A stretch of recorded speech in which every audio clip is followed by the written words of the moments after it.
Welcome back to GW TV's Unstoppable. Joining me today is class of 2020 former GW women's swimmer Alli Lapps, who posted a video August 20th describing her personal experiences with sexual harassment from a male assistant coach as well as several other male teammates throughout her 4 years on the team. Alli is seeking to take action and speak out on this ongoing issue of sexual harassment that, unfortunately, women athletes have continued to face far beyond the GW community. Alli, thank you so much for being here with us. Yeah, thank you for having me. It's great to be here. I'm excited to get to talk about this issue area more and hopefully help empower other student athletes and women and just people all across GW and further from that as well. Great. Well, thanks so much, Alli. And before we get into it, can you give us a quick recap of what was said in the video for those who haven't seen it? Yeah, so essentially I was a student athlete at GW. I was a part of the swimming and diving team from my freshman year to my junior year, and then senior year I did not swim for reasons that we are about to discuss. But so around my sophomore year, at the end of the year, my coach, he turned out to be a sexual predator, and we'd had a really healthy relationship my first year and a half at college. There had been some minor problems leading up to that point in terms of sexual harassment from a few men on the team and minor incidences with my assistant coach. But then at the end of my sophomore year, things got pretty bad in terms of Snapchatting and him Snapchatting me late at night and trying to initiate some kind of what I assumed to be sexual interaction by asking things such as asking to come to my dorm at GW. So crossing a lot of inappropriate boundaries there at the end of my sophomore year. And then that coach, that assistant coach left and went on to another school. So that was a large reason why I kind of brushed it off, because he left at the end of my sophomore year, very shortly after the inappropriate interactions had started. So he moved on to another school, but the messaging did not stop. So that kind of was another indicator that this was a larger problematic situation. But so he was gone after sophomore year, and then junior year we got a new coach, and he was not as problematic in terms of sexual harassment, but in terms of mental health. That was when all of that kind of spiraled out of control under that coaching administration. So I think the key things of the story were that I had an incident with a sexual predator who was my assistant coach, and then that led to a lot of issues with mental health later down the road that were also important to deal with and directly correlated to everything that happened on the swim team. Okay, so thank you for giving us that recap. And before we talk a little bit more in detail about what exactly happened, you mentioned in your video not feeling necessarily empowered to come out and post this video until recently. What has inspired you? Yeah, so it's very multifaceted answer here, but I think, in media, we saw the Me Too movement a few years ago, and then recently we saw the Athlete A documentary detailing Larry Nassar and the things that happened at USA Gymnastics. And then we also saw the Michael Phelps documentary, The Weight of Gold, and that one focuses more on mental health. And the final documentary, I'm a film studies minor, so if you can't tell. And so the final documentary was the Taylor Swift documentary. She's shamelessly one of my biggest icons. And she, had the whole case where someone taking a photograph with her grabbed her butt, and she was actually able to win a lawsuit for that. So, we've been seeing a lot of these issue areas come to light in media recently. And so that was a large part for me, starting to feel that support from the general population for once, because that's not something that survivors or victims have been able to. That's not the typical approach women have been met with throughout history when they come forward. But I also think that it was largely when I was going through all of this, it was hard. I was a college student. My priority was always education. I was there to get an education, and I was very angry that this was getting in the way of me getting an education.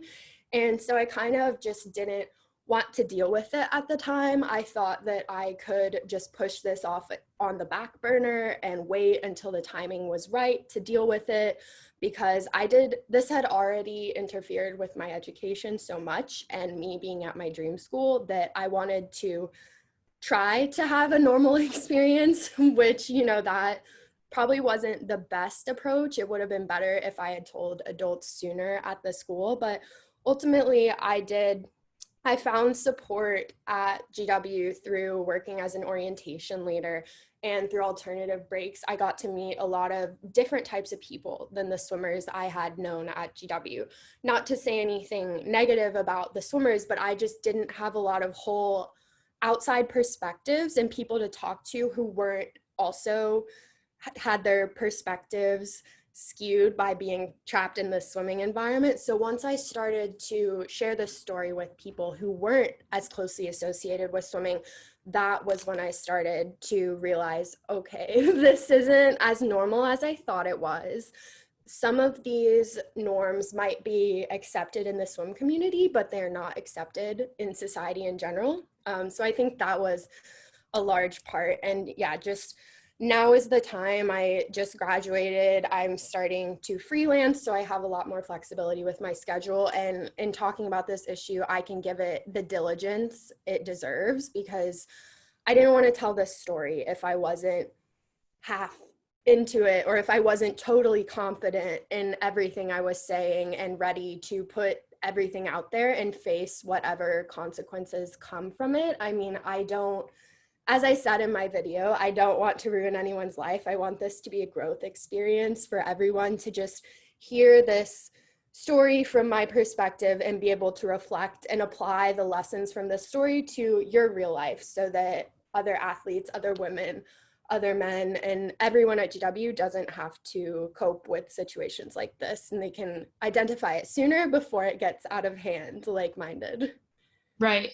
I think that's something that stuck out to me when watching your video, is that you emphasize, like you said, not wanting to ruin anyone's life. Meanwhile, you yourself went to these great lengths in trying to avoid any of this getting to your teammates, and sort of impacting your role as a leader on the team, and protecting the team from all of this coming out publicly. And then also having to deal with trying to know where to draw the line between that, like you said, quote unquote, normal coach swimmer friendly conversation to where it did become predatory, and sort of having to deal with that as a leader on the team, as a swimmer, and just as a normal college student. So can you talk a little bit about navigating that hardship, like I said, not just as a swimmer, but as a college student, and how hard that was? Yeah, of course. Because I think that from my longer video, this is one of the most important points and why I wanted to make it, because it's confusing and hard to identify sexual predators because they're smart and they cover their bases. And they invest a lot of time into building trust with you in a healthy way before the switch flips. And that's why it was so hard for me to identify it. And I think that's why it's so hard for many other victims to identify it, because for freshman year, for the entirety of freshman year, he was a great coach to me. He was my primary coach for backstroke. And so I was training alone with him. Not alone with him, with just him as my coach, and then a bunch of other swimmers. So we were just with him for a large majority of our training.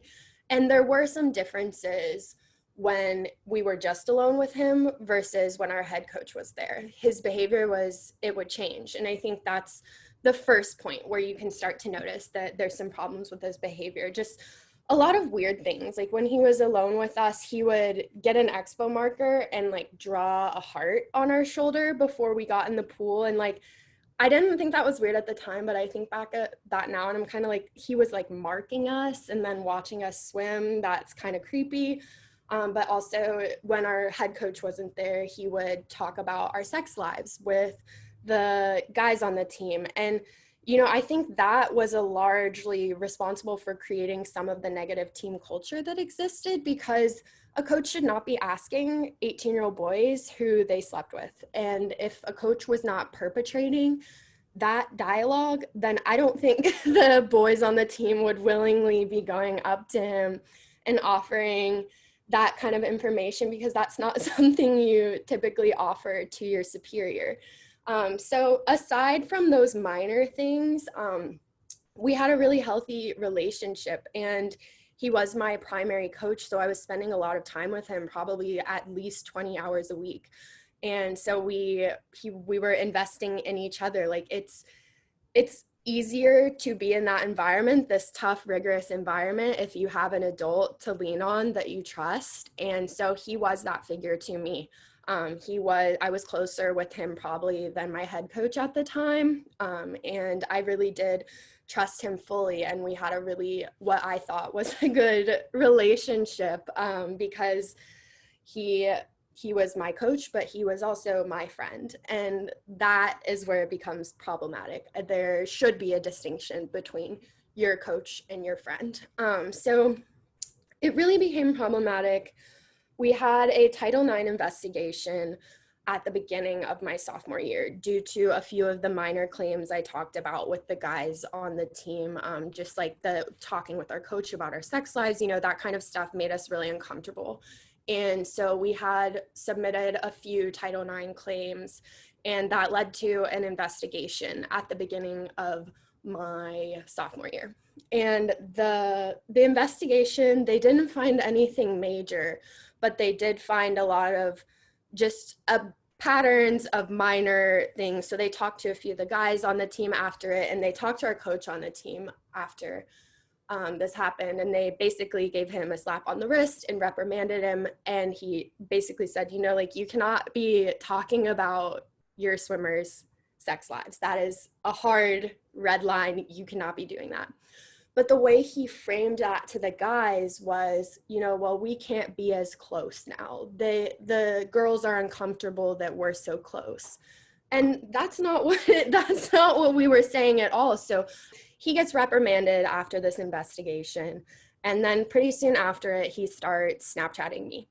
And that should have been a red flag, but it wasn't a red flag because our coaches had us all on Snapchat, because our head coach, when I was being recruited, social media was new and all, and our head coach was using social media as a recruiting strategy. I mean, it's really cool for incoming swimmers to get to see like these intimate moments at swim meets and what it would be like to travel with the team. Like, as someone who studied media, I agree, it's a really good recruiting strategy.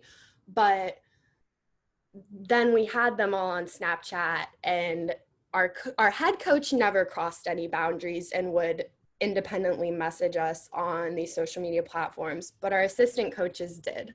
And so he started messaging me later at night, and he started saying some suggestive things, sexually suggestive things. And so when he would do that and take it to that level that made me uncomfortable, I would just ignore him and I wouldn't answer him. And then he would respond again with crying emojis and saying, "Are you mad at me? Like, what did I do? Why are you ignoring me?" So there is where you get the emotional manipulation side of things. And in reality, I did have to still go see him at practice every day, and he controlled what I did when I was in that environment. So I kept talking to him because I was scared of retribution. And I think the most extreme example was when he asked to come to my dorm, and I didn't answer that one, obviously, because I had been aware enough that what was going on was problematic, but I thought I could kind of control it and work with it on my own, and I didn't really need to involve anyone else because we had just been through this long Title IX investigation. He had a wife and kid on the way, and so I was aware he had just been reprimanded. So I was like, I must be misinterpreting the situation. Like, he possibly cannot have this kind of malintent. Like, I trust this person. He's been a great coach to me. I don't want to ruin his family's life. Like, I must be the only one that this is happening to. Like, he must be confused. So it was very a very layered approach, but just a lot of the daily conversation, like, you know, the Snapchat filters. And one time there was a Santa filter, and he sent me something like, Santa brings presents, like, what presents can I bring you? And so just really crossing the boundary in ways that made me uncomfortable. But at the same time, we were also having normal conversations about swimming and training. And I needed those conversations in order to be successful in the pool, I thought. So I thought that these inappropriate interactions were just like a small price to pay for everything else that came along with that. And then when the mental health started deteriorating, I think that was when I noticed, yeah, this is bigger than I thought. This is impacting me more than I thought. I thought I could deal with this on my own and handle it myself, as I do with most things, but this is not the case for this. And I wanted to take responsibility and ownership for this and just basically take care of it on my own. And that was a very, very naive to think that an 18-year-old girl could deal with a predator who had been doing this for years to who knows how many people. But I mean, I think the last element going into that, a major reason I didn't come forward for so long was because I genuinely believed I was the only one. And that goes into the year and a half he built earning my trust in a positive way. I could not admit to myself that this man would like clearly have this bad of intentions, because we'd had such a positive relationship and he'd impacted my life in positive ways, I would like to think. And I wasn't willing to come out with these accusations if I was the only one, and that would mean ruining his family. And that was a really heavy burden for me to hold. So when I did learn that it happened to other girls on my team, that, I mean, in that moment, I knew. I was like, my therapist is right. Oh my God, like, this is everything you were told and advised in therapy about this. Yeah, it's happening. And that's why I, at that point, felt that I needed to start figuring out what would be the best way to come forward and to tell this story, because knowing that it wasn't just me, I felt even if the other victims don't ever want to talk, and of course I would never pressure them to or anything like that. I understand it's a very, very complicated topic, but just knowing that even if they're not going to talk, knowing they're there, it gives me the motivation I need. And I think that's the biggest takeaway I've had from learning, from sharing this story. I knew that this issue was prevalent in athletics because it's prevalent everywhere in society. But I did not have any idea of the extent to which it occurred on my team, to just everyone in my network. So many people have reached out to me and shared their story, which has been amazing and incredible. And that is exactly why I wanted to share my story. But I think it really does speak to the culture to see that since sharing this story, I thought the problem was bad, and it is just, it's 10 times bigger than that. And I really hope that by sharing this story, we can start to switch the trend in the other direction. Sure. And thank you so much for giving us that information and talking about those experiences. Like you said, it really was a multifaceted, blurred line situation where you as this college student had felt so much pressure to not only protect your team, but also protect yourself and protect, the coach and his family, which is a responsibility that a college student is very difficult to deal with. Can you talk a little bit about when the Title IX case did happen and the coach essentially received a slap on the wrist, like you said, and unfortunately his behavior did become worse after that case did happen, and then unfortunately was not helped by a new coaching administration following the Title IX case. It seems like there's a downward lineage of things not really getting better, not just for you specifically, but the team holistically with this new coaching staff. So can you talk a little bit about that and how it's impacted the team? Yeah, of course. So I think that, in terms of mental health, when my coach started inappropriately Snapchatting me, I was taking some time off for mental health. Immediately after our championship season, my sophomore year, the Title IX investigation had been a lot for me to go through, and it had just been a lot to process, and I never really took time to process it, and I just pushed through like I always do and just wanted to finish the season, and I did. I had a great season. That was the best season of swimming I ever had somehow. I don't know how, but I had a great season. And then after it was over, I was like, yeah, okay, I need to take a month and be removed from swimming and try to deal with some of this stuff. And my head coach was very supportive of that at the time. And then my assistant coach kind of capitalized on that to start checking in on me. But you should not be checking in on someone at 2 a.m. on a Saturday night. There is no need for my swim coach to be checking in on me that time while I'm alone in my dorm room. At the end of my sophomore year, so he kept Snapchatting me through that time, and I didn't tell my head coach. I told one of my closest friends, and I went to the athletic director, and I let her know that one of my coaches was kind of crossing boundaries on Snapchat, and I asked if maybe she could institute a blanket rule where none of the coaches on our team could just Snapchat us, like just cut that behavior off. It wasn't adding anything good to our team culture. Like, was there really a need for it? I don't think there was. So I assume she said something because the behavior did stop for about a month, but then it picked up just like it always does, because predators repeat their behavior and they don't tend to usually change over time.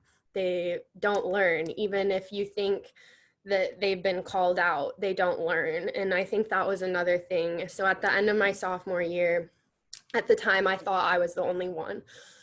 One of the seniors on my team was also a victim at that point. And I didn't realize, she told me about 2 years later that she confronted him in front of Smith. She screamed at him and said, "You do this to me, you did it to women before me. I know you do it to Alli. This has got to stop."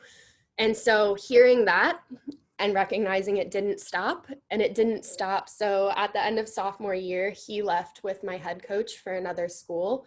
And he continued to Snapchat me when he is halfway across the country to insinuate sexual things and just make me generally uncomfortable. So at that point, I blocked him and said, you know what? He is at another school. He cannot touch me. He can't impact my life. I'm going to stop giving him any power and control over my life. So I was really sad about my head coach leaving, because he was incredible. And he fostered the kind of environment I wanted in a swim team. And that's why I was able to compromise on my assistant coach's behavior, because my head coach was so incredible. And he really turned the team around and made us into a championship program. And I can just speak the world on him, because he was an incredible leader and mentor to me, and the kind of coach that you want when you sign up to be a college swimmer. And so that's why I did compromise on my assistant coach's behavior, because I loved the environment my head coach created for us. So, but after they're moving on, I'm like, all right, this is a clean slate. I have a new coach to make a relationship with. And I'm really excited about that, because I had just finished working as an orientation leader. So I had spent the summer basically just mentoring kids and mentoring my peers, and that had been a really meaningful experience for me. So I was really excited to carry the skills I learned as an orientation leader and apply them to my team under this new coaching administration. However, that did not go as planned. The first day my new coach was there, I went and had a meeting with him and tried to preface my mental health problems, because I was still in the middle. That summer as an orientation leader, I thought I was good to go. I was so happy. It was the first time I had not struggled with suicidal ideation or struggled with depression on a weekly, if not daily basis. It was the first period of my life I hadn't felt that. So I was rearing to go. I was so excited for junior year and a new coach and a fresh start.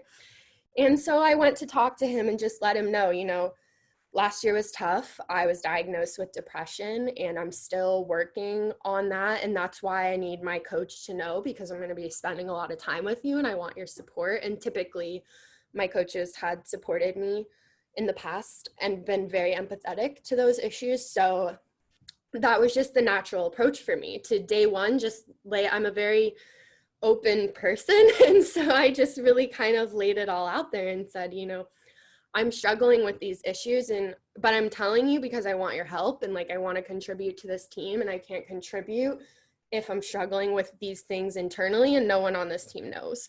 So I thought that would be the best way to approach that situation. And then the first swim meet rolls around, our first travel meet, and the 3 people who have talked to our coach about having mental health problems were not picked to go on this travel meet. And so that was kind of a red flag to me and my other friends. We're like, this seems a little bit problematic. Like, I understand he's maybe thinks that this would be our best interest, but it is a little bit weird that the only 3 people not allowed to go to this meet are the people who have said they're struggling with mental health. I don't think that was necessarily the best way to handle the situation. And so moving forward from that, I didn't really feel confident talking to him about mental health. And I tried to keep it all to myself.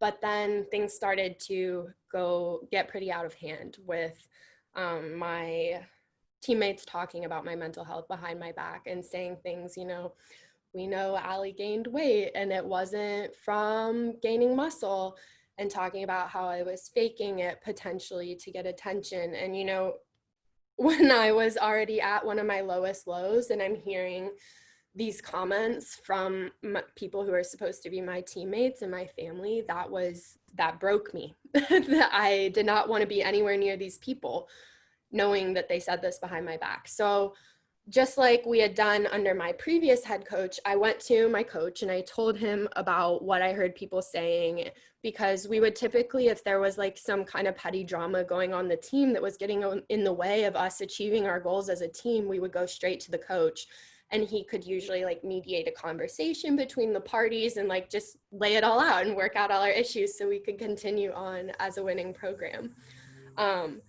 But so I went and I told him about all these things people were saying, and he was like, I'll handle it. Like, don't worry, we'll have a conversation. We never did. And they continued to talk behind my back. So that made me feel really invalidated in this environment. And so I just decided that I wasn't going to talk to these people about these concerns anymore because they didn't care and they didn't get it.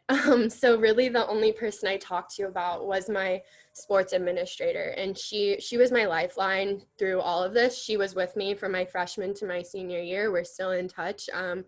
And she really had my back through all of it, but I can say she was the only one who did. And I mean, she knew the most, so she knew how to help me the most, but she really was only the true person and adult I had within GW that had my back, because during junior year, my head coach just did not display a lot of interest in investing in me and my emotional and mental health.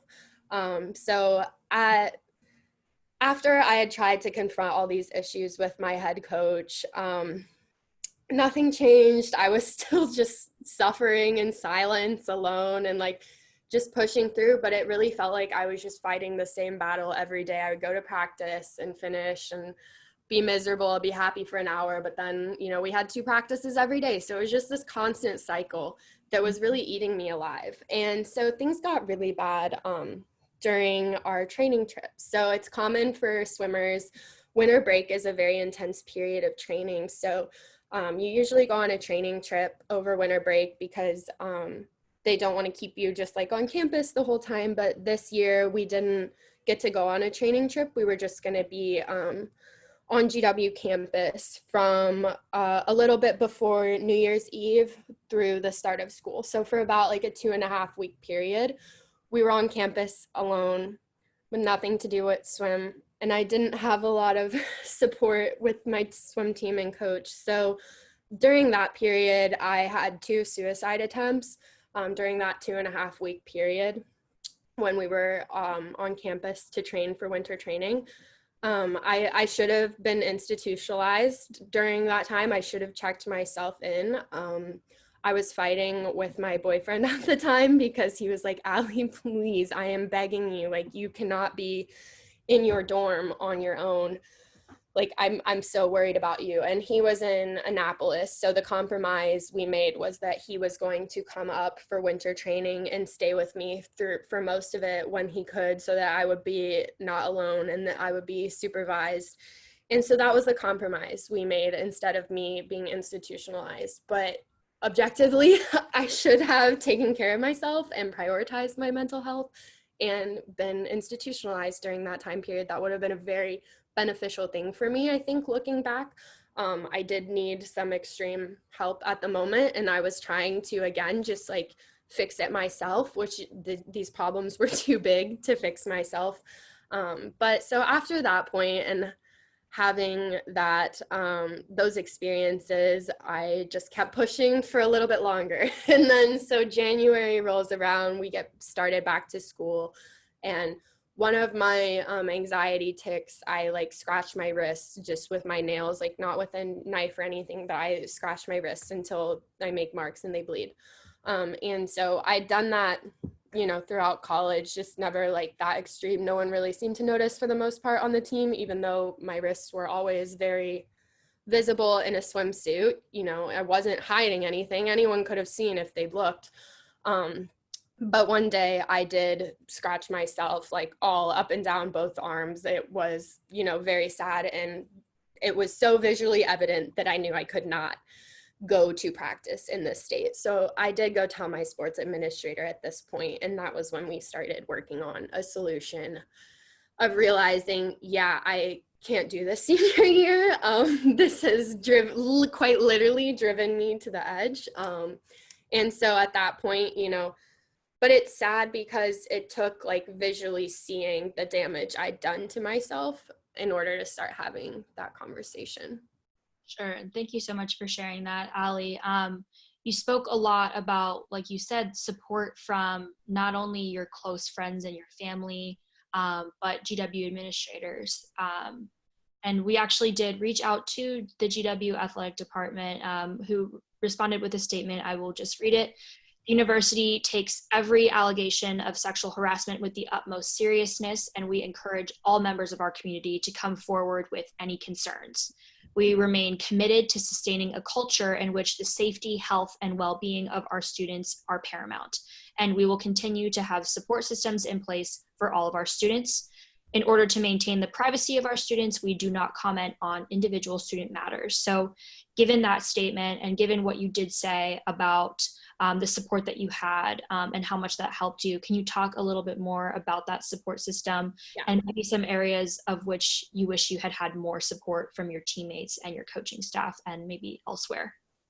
Yeah. So my fight, I think I emphasize this a lot in my own video, but my fight is not with the GW administration. They were, for the most part, incredible and my biggest ally through this whole process. So as soon as concerns were brought up, they hired investigators, Title IX investigators, to come and evaluate the state of the team as soon as they heard claims of potential sexual harassment going on. So, you know, right from the get-go, they were on top of it and trying to protect the female athletes and protect the team culture. So that was really good to know. But at the same time, we as athletes didn't want to tell them the full truth because we were scared it was going to mean they would cut the program, and then all of us would be out of the thing we loved. So that was an interesting dialectic in the first Title IX investigation. But then from that point, I mean, I think that the education really picked up after that first Title IX investigation. We had a lot of necessary education on things like the difference between sexual assault and sexual harassment. Those seem like simple terms, but there's a whole lot to unpack there. So that was something really meaningful to me that let me know that the administration had my best interest at heart when they started to really prioritize those, not just for the swim team, but across the athletic department. That let me know that they were listening to my concerns. And as well as my head coach for our freshman and sophomore year, he had always been my biggest ally when it came to mental health. And of course it's hard to explain sometimes. And he was intimidating and this great leader. So it was hard to talk to him and open up to him at times. But whenever I did, he always listened and he helped me. Like, he has 2 daughters of his own. He gets it. And so I told him the full story a month or 2 ago, because I wanted him to be the first to know before I was talking about this, because again, my fight is not with him. He didn't do anything wrong. And as soon as I told him, I think I broke his heart. And I wish I had told him sooner, because I know if the day my assistant coach had sent me that Snapchat asking to come to my dorm and I had told my coach, he would have believed me and he would have shut that down and he would have been outraged. Like, I'm just so sad that it was because of the mental health reasons that I didn't see that I would be supported by the administration, because it was like my own paranoia and delusion playing into that. But so he was very supportive when I finally came forward to him. He's been helping me with all of the reporting aspects of things and dealing with trying to take action today. He has been extremely supportive through all of that. And then in terms of the GW administration actually like going out of the way to pay for my mental health treatment, that was something that was so meaningful to me. That way it didn't have to be, it's already stressful and hard enough for someone with mental health problems to admit that they need help, and to, when you can't even get yourself out of bed every day to try to get yourself out of bed to go to therapy, like it's not something that you're very motivated to do on your own. So having the GW administration help me with that and help they set up all my appointments for me and set up the financing, and like that meant the world to me, because that would have added a whole nother layer of stress if I had to figure that all out on my own. So it was really nice of them and Sports Med to take care of all that for me, because we started with GW Mental Health Services, and I needed to see a psychiatrist, definitely. So we bumped up and I went and saw someone at the GW Medical Faculty Associates, and that was a good fit for me.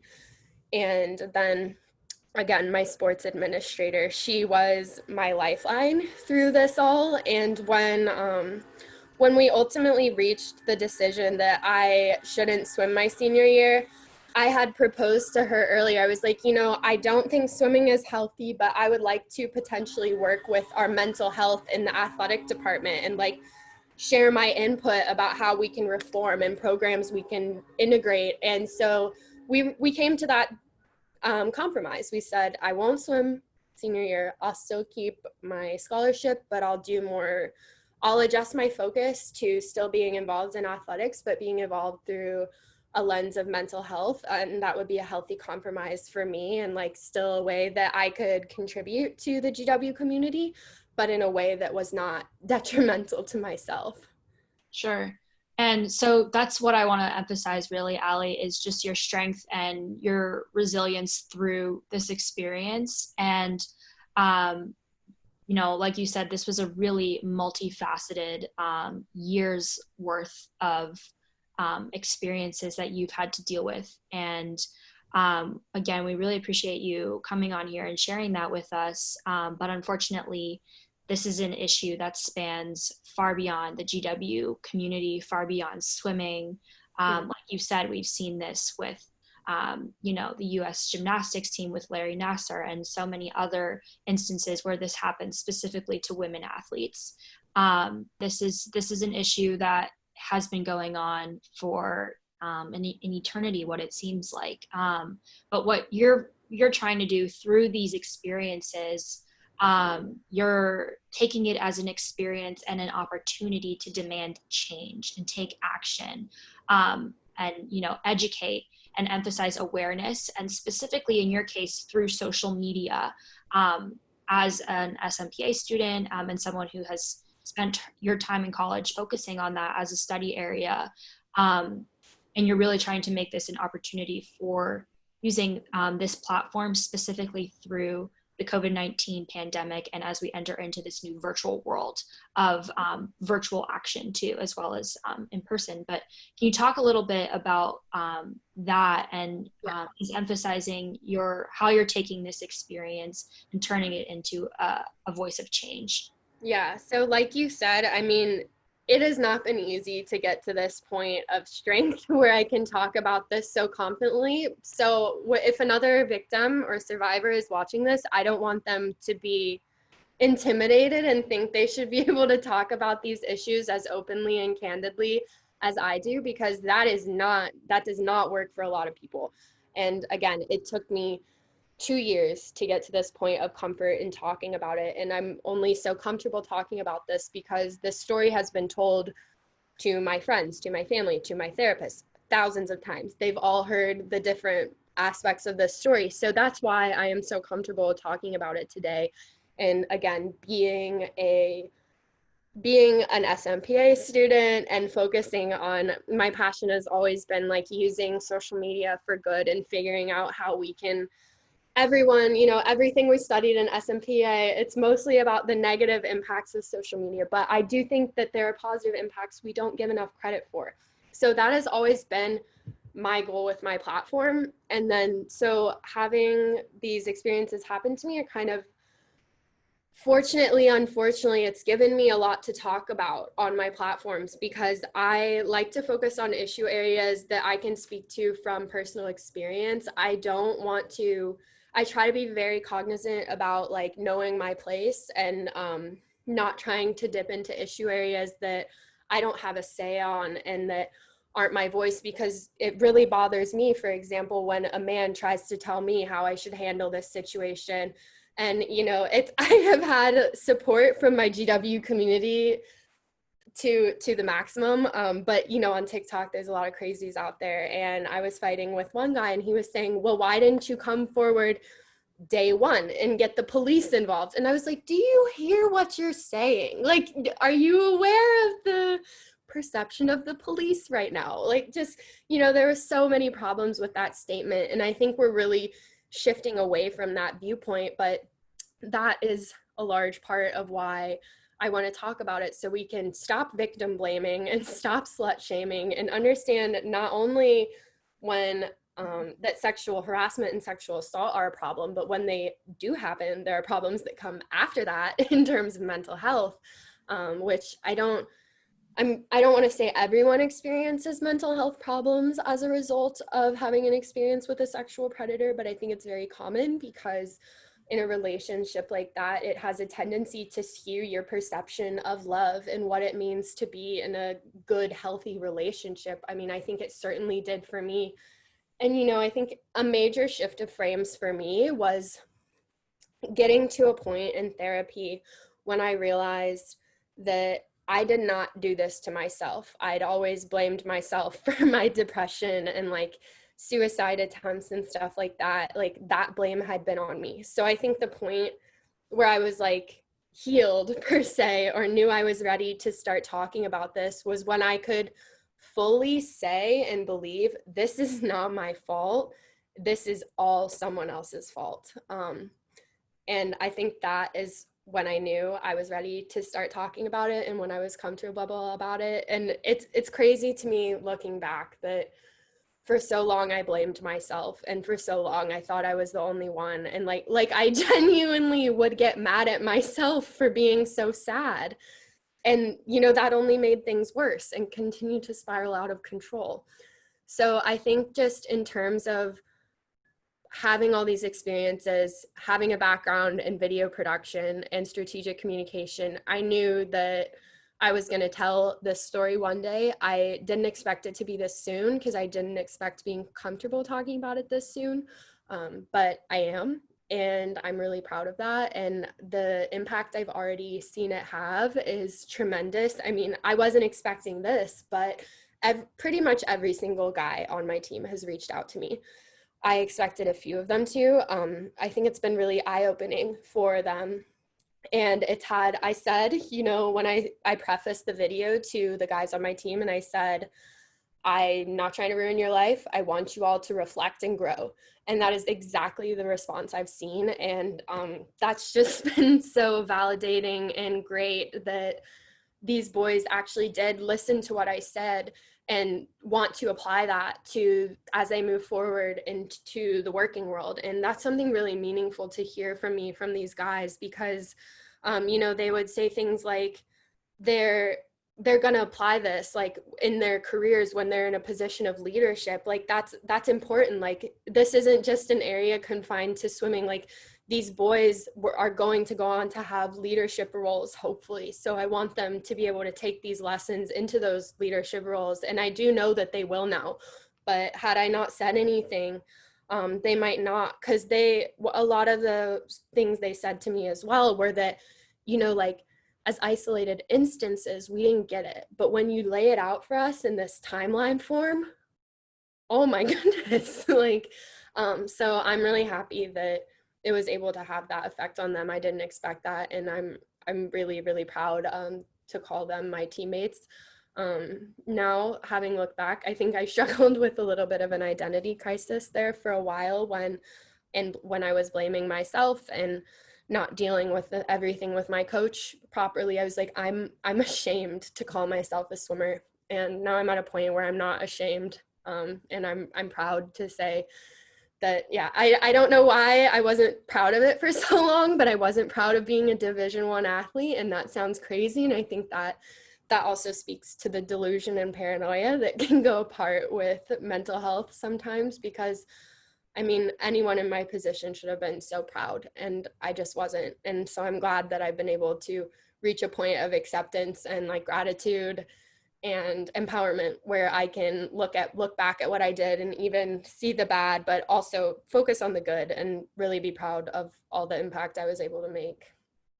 Well, thank you, Alli, and you're certainly right that this definitely has made an impact, and you are not the only one.